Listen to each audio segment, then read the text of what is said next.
Welcome दोस्तों, मैं हूं एडवोकेट जितेंद्र। आज के वीडियो के अंदर बताने वाला हूं कि जैसा कि अभी स्क्रीन के ऊपर शो हो रहा है, माननीय सुप्रीम कोर्ट का ये फैसला तब से ये फैसला आया है जब से मेरे पास में काफी लोगों के ऐसे सवाल आ रहे हैं, काफी लोगों के ऐसे मैसेज आ रहे हैं। उनका ये पूछना है कि सर, हमारी पत्नी हमारे ऊपर 498 का केस करना चाहती है, यानी कि वो हमें बार बार धमकी दे रही है झूठे केसों में फंसाने की। तो हमें डर है कि वो अब हमारे ऊपर 498 का केस कर सकती है। तो यहाँ पे अगर वो हमारे ऊपर ये केस कर देती है तो हमें एंटीसिपेटरी बेल मिलेगी या फिर नहीं मिलेगी, या फिर हमें पुलिस गिरफ्तार कर लेगी। या फिर कई लोगों के ऐसे भी सवाल है कि हमारी पत्नी हमारे ऊपर 498 का केस कर चुकी है, तो अब हमें बेल मिलेगी या फिर नहीं मिलेगी। तो यहाँ पे ऐसे ही सवाल मेरे पास में बार बार आ रहे हैं। पतियों के माइंड के अंदर काफी टेंशन हो चुकी है जब से माननीय सुप्रीम कोर्ट का फैसला आया है। तो यहाँ पे उनको डर सताया जा रहा है, और डर होना भी वाजिब है क्योंकि उन्होंने ऐसी गलती की ही नहीं है। पत्नी के साथ में उन्होंने ऐसा कुछ किया ही नहीं है, फिर भी उनको इस बात को लेके डर है कि यहाँ पे माननीय सुप्रीम कोर्ट का ये फैसला है, तो यहाँ पे अगर पत्नी उनके ऊपर 498 का केस करती है तो पुलिस उनको गिरफ्तार कर लेगी और उनको एंटीसिपेटरी बेल भी नहीं मिलेगी। तो ये डर उनको सताए जा रहा है। तो यहाँ पे आज आपको एक सॉल्यूशन बताऊंगा जिसको अगर आप यूज करते हैं तो इस फैसले से आपको डरने की आवश्यकता नहीं है। यहाँ पे आपको डरने की आवश्यकता नहीं है क्योंकि इस फैसले का मेरे को पता चल चुका था, फिर भी मैंने इस फैसले के ऊपर वीडियो नहीं बनाया। मैंने इसलिए वीडियो नहीं बनाया क्योंकि इसके ऊपर वीडियो बनाना इतना जरूरी नहीं था, क्योंकि इस जजमेंट से या फिर इस फैसले से आपको इतनी कोई दिक्कत नहीं आने वाली है। इसलिए नहीं आएगी, आगे मैं इस वीडियो के अंदर बताऊंगा, पूरी जानकारी आपके साथ में शेयर करूंगा। तो बहुत ही इंपॉर्टेंट वीडियो है, बिल्कुल अंत तक मेरे साथ इस वीडियो में बने रहिए, पूरी जानकारी आपके समझ में आ जाएगी। उससे पहले बता दूं, इस चैनल को सब्सक्राइब नहीं किए हैं तो सब्सक्राइब भी कीजिए, बेल आइकन दबाइए, वीडियो को लाइक करके शेयर कर दीजिए। मेरे से अगर बात करना चाहते हैं, कोई भी लीगल प्रॉब्लम है, तो वीडियो को डिस्क्रिप्शन में नंबर दिए गए हैं, स्क्रीन के ऊपर मेरे नंबर शो हो रहे हैं, इसके ऊपर अपॉइंटमेंट बुक करा के डायरेक्ट कॉल के ऊपर मेरे से बात कर सकते हैं, अपनी लीगल प्रॉब्लम का सॉल्यूशन पा सकते हैं। तो चलिए शुरू करते हैं।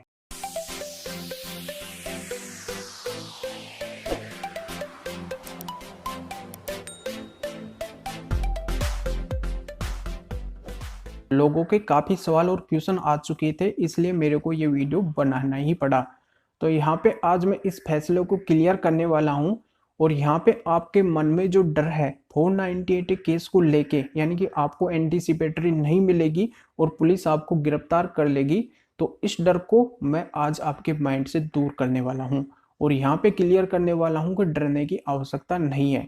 अब ये मामला क्या है, इस मामले का तो आपको लगभग पता चल चुका है, और जिनको नहीं पता है उनको भी यहाँ पे मैं बता देता हूँ कि मामला इस प्रकार से था कि पत्नी का किसी के साथ में रिलेशन था, इसलिए पत्नी अपनी न्यूड पिक्स वगैरह, ऐसी पिक्स वगैरह उस व्यक्ति को भेजती रहती थी। इससे फिर पति को पता चला कि उसकी पत्नी का किसी के साथ में इस तरीके का रिलेशन है और वो उसे पिक्स वगैरह भेजती है। तो पति को जब पता चला तो पति की ये बात हजम नहीं हुई, और पति ने क्या किया, पति ने उस पत्नी की पिटाई वगैरह करना चालू कर दी। उसको वो प्रताड़ित करने लगा, उसकी मार पिटाई करने लगा, क्योंकि उसको गुस्सा आना वाजिब था, क्योंकि उसकी पत्नी ने काम ही ऐसा किया था। तो यहाँ पे उसको गुस्सा आया, इसलिए वो उसको टॉर्चर करता रहता था, उसको इस तरीके से प्रताड़ित करता रहता था, उसके साथ में पिटाई करता रहता था। अब वो डोरी की डिमांड उसके साथ में करता था या फिर नहीं करता था, फिर भी पत्नी ने क्या किया कि उसके ऊपर 498 के साथ में मारपीट का मुकदमा दर्ज करवा दिया। अब ये मुकदमा दर्ज करवाने के बाद में पति को एंटीसिपेटरी की आवश्यकता पड़ी, क्योंकि पति की ये टेंशन हो चुकी थी कि पुलिस उसको गिरफ्तार करने वाली है। तो पति गया हाई कोर्ट। अब हाई कोर्ट ने एंटीसिपेटरी बेल की जो उसने पिटीशन लगाई थी, जो याचिका लगाई थी, उसको हाई कोर्ट ने खारिज कर दी, यानी कि हाई कोर्ट ने उसे एंटीसिपेटरी बेल नहीं दी। फिर पति गया सुप्रीम कोर्ट एंटीसिपेटरी बेल के लिए, तो सुप्रीम कोर्ट ने ये फैसला दिया जो अभी स्क्रीन के ऊपर शो हो रहा है। यहाँ पे सुप्रीम कोर्ट ने ये बताया कि जालिम मर्द रहम के हकदार नहीं हो सकते हैं, जैसा कि अभी स्क्रीन के ऊपर शो हो रहा है। और यहाँ पे उसकी एंटीसिपेटरी बेल की जो याचिका है वो भी माननीय सुप्रीम कोर्ट ने खारिज कर दी, और यहाँ पे यही बात कही कि जालिम मर्द रहम के हकदार नहीं हो सकते हैं, क्योंकि यानी कि पति को सुप्रीम कोर्ट से भी 498 केस के अंदर एंटीसिपेटरी बेल नहीं मिली। माननीय सुप्रीम कोर्ट के इसी फैसले को लेकर लोगों के माइंड में टेंशन है। उनका यही कहना है कि अब यहाँ पे एंटीसिपेटरी बेल की जो याचिका है इस पति की खारिज हुई है, तो उनकी भी एंटीसिपेटरी बेल नहीं होने वाली है, उनको भी एंटीसिपेटरी बेल नहीं मिलने वाली है, क्योंकि आगे जो भी फैसले आएंगे ये माननीय सुप्रीम कोर्ट के इस जजमेंट के इस फैसले के अनुसार ही आएंगे। तो उनका ये कहना है, इसलिए उनके माइंड के अंदर काफ़ी टेंशन हो रही है। तो आज मैं आपकी इस टेंशन को दूर कर देता हूँ कि माननीय सुप्रीम कोर्ट के इस फैसले में ये बात कही गई है कि जालिम मर्द रहम के हकदार नहीं होंगे। तो यहाँ पे आपको भली भांति पता होगा कि जालिम का मतलब क्या होता है। यहाँ पे मैं आपको बता दूं, अगर पता भी नहीं है, तो जालिम का मतलब होता है जुर्म करने वाला, अत्याचार करने वाला। एक राक्षस की तरह वो व्यक्ति होता है जो यहाँ पे इस तरीके से अत्याचार करता है, इस तरीके से परेशान करता है, यहाँ पे वो इस तरीके से मारपीट वगैरह करता है कि घर में रहना मुश्किल कर देता है। इस तरीके का व्यक्ति जालिम व्यक्ति कहलाता है, जालिम मर्द कहलाता है। तो यहाँ पे माननीय सुप्रीम कोर्ट ने यही बात कही है कि जालिम मर्द रहम के हकदार नहीं होंगे। अगर जालिम मर्द 498A की एंटीसिपेटरी बेल के लिए आवेदन करता है तो उसकी एंटीसिपेटरी बेल की याचिका खारिज हो जाएगी, उसको एंटीसिपेटरी बेल नहीं मिलेगी और मिलनी भी नहीं चाहिए। तो यहाँ पे मैं आपको क्लियर कर देता हूँ कि यहाँ पे आप जालिम मर्द नहीं हो, क्योंकि आपने ऐसा कुछ पत्नी के साथ में किया ही नहीं है, आपकी यहाँ पे कोई गलती ही नहीं है। तो डरने की आपको आवश्यकता नहीं होनी चाहिए, डरने की बिल्कुल भी आवश्यकता नहीं होनी चाहिए, क्योंकि आपके पास में वाइफ के अगेंस्ट एविडेंस है, वो एविडेंस है। तो उनके आधार पे अगर आप एंटीसिपेटरी बेल के लिए जाते हैं तो श्योरली आपको एंटीसिपेटरी बेल मिल जाएगी। यहाँ पे माननीय सुप्रीम कोर्ट ने पहले ही क्लियर कर दिया है कि जालिम मर्द रहम के हकदार नहीं होंगे। तो ये एक फैसला है जो केवल जालिम मर्दों के लिए ही है, ऐसे मर्दों के लिए है जो अत्याचार करते हैं, पत्नी को प्रताड़ित करते हैं, रियल में पत्नी को टॉर्चर करते हैं। तो उनके लिए ये जजमेंट है, ये फैसला है।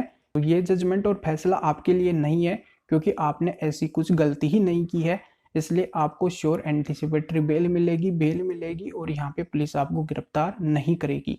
तो यहाँ पे मैं एक बात और क्लियर कर देता हूँ कि अगर कोई भी कोर्ट कोई भी डिसीजन सुनाता है तो यहाँ पे समय के विवेक के आधार पे ज़्यादातर सुनाए जाते हैं। वो केस की कंडीशन को देखा जाता है, केस की सिचुएशन को देखा जाता है और उसके अकॉर्डिंग ही फैसला सुनाया जाता है। यहाँ पे जो जजमेंट होते हैं उनको भी यहाँ पे यूज किया जाता है, उनको भी देखा जाता है। पर यहाँ पे अगर आपके केस की सिचुएशन ही ऐसी है कि यहाँ पे आपकी गलती ही नहीं है तो उसके अकॉर्डिंग ही आपका फैसला आएगा। तो यहाँ पे देखो, डरने की आवश्यकता नहीं है, जो भी होगा वो आपके साथ में सही होगा, कभी गलत नहीं होने वाला है, क्योंकि हमेशा कोर्ट के द्वारा न्याय मिलता है, अन्याय कभी भी नहीं मिलेगा। तो ये बात आपके सामने बिल्कुल क्लियर हो गई होगी और आपके मन के अंदर जो डर है वो बिल्कुल क्लियर हो गया होगा। और यहाँ पे मैं एक बात और बता देता हूँ कि केस की सिचुएशन और कंडीशन के अनुसार हर जजेज का अलग अलग फैसला होता है, उनकी सोच अलग होती है, उनको केस के देखने की नज़रिया कुछ अलग होता है, तो उनको उसी तरीके से वो केस दिखता है और उसके अकॉर्डिंग ही वो फैसला सुना पाते हैं। जो सही होता है वही फैसला वो सुनाते हैं, कभी भी गलत न्याय वो नहीं करते हैं। तो इस बात को आपको बिल्कुल ध्यान में रखना है और आपके माइंड की जो टेंशन है उसको आपको दूर कर देना है। तो पूरी जानकारी आपके समझ में आ गई होगी, तो वीडियो को लाइक करके ज़्यादा से ज़्यादा शेयर कर दीजिए और लोगों को भी इस जानकारी का पता चल सके। और यहाँ पे इस जजमेंट की जो डिटेल है इस वीडियो के डिस्क्रिप्शन में दी गई है, वहाँ से आप इसको पढ़ सकते हैं और पूरी जानकारी आपके समझ में आ जाएगी। तो यह मेरे द्वारा बताई गई जानकारी आपको अच्छी लगी होगी, तो वीडियो को लाइक करके ज़्यादा से ज़्यादा शेयर कर दीजिए जो और लोगों को भी इस जानकारी का पता चल सके। और मेरे से अगर बात करना चाहते हैं, कोई भी लीगल प्रॉब्लम है, तो वीडियो को डिस्क्रिप्शन में नंबर दिए गए हैं, स्क्रीन के ऊपर मेरे नंबर शो हो रहे हैं, अपॉइंटमेंट बुक करवा के डायरेक्ट कॉल के ऊपर मेरे से बात कर सकते हैं, अपनी लीगल प्रॉब्लम का सॉल्यूशन पा सकते हैं। तो फिर आगे मिलेंगे आपसे नए वीडियो नए टॉपिक के साथ में। आप सभी का बहुत बहुत धन्यवाद।